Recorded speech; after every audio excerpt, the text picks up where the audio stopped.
మనల్ని ఆ హైటెక్ సిటీలో ఉన్నటువంటి సాఫ్ట్వేర్ కంపెనీలతోటి పోల్చవద్దు. అది ఓన్లీ సర్వీస్ సెక్టర్, దాంట్లో ఉండేటువంటి ప్రాఫిట్స్ వేరు. వాళ్ళకి మేము వేసాం కదా, దాన్నే తీసుకొచ్చి జీడిమెట్లలో వేస్తాను, బాలనగర్లో వేస్తాను, సనత్ నగర్లో వేస్తాను అంటే వాళ్ళు బ్రతకలేరు.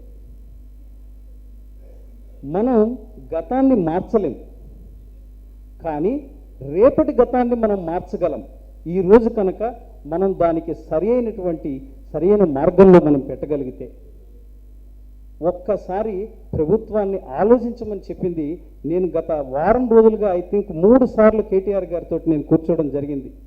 వారితో నేను చెప్పాను, సార్ మేము ఇండస్ట్రియలిస్టులు పడేటువంటి బాధ, పర్టికులర్గా మ్యానుఫ్యాక్చరింగ్ ఇండస్ట్రీస్ వాళ్ళు ఉన్నారంటే వాడే స్వీపర్ దగ్గర నుంచి వాడే ఎండి వరకు అన్నీ వాళ్ళే ఉండి చేసుకుంటున్నారు.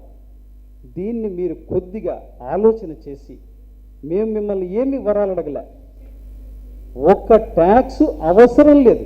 As per your bylaw also ఏ ఐలాలో కూడా ఇంత % పెంచాలి అనేటువంటిది లేదు, సెక్షన్ సో అండ్ సో ప్రకారంగా కూడా అవి కూడా మేము వాళ్ళకి ఇవ్వడం జరిగింది. మీరు ఏ విధంగా పెంచుతున్నారు, ఏ బేసిస్లో పెంచుతున్నారు? This is a very very burning issue.